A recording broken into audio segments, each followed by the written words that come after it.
Ever wanted to make your text pop off the screen and grab your viewer's attention in Adobe Illustrator? Let's dive right into how to add color to your text. First, make sure you already have your text typed out. If you don't, use the type tool from the toolbar on the left side to create a text box and then type in whatever you'd like. Now, the easiest way to add a solid color is through the character panel or the color panel with your text selected. Find these panels. If they aren't open, go to Window and enable them in the character panel. You'll often see the color selection near the font size or font style with the color panel. You'll see the fill or stroke option for the selected text. Click on either of these to open the color picker, and then choose a color. Experiment with the color sliders or enter specific color values.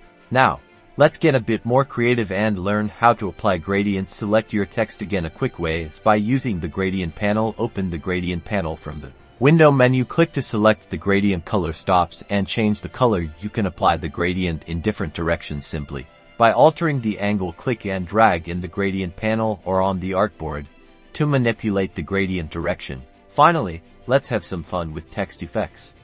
Adobe Illustrator offers tons of text effects. Select your text and go to Effect.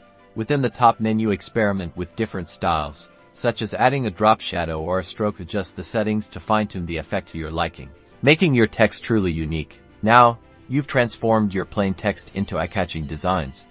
Use these skills to make your words stand out, creating visual impact. Don't be afraid to experiment and have fun. Remember to like and subscribe.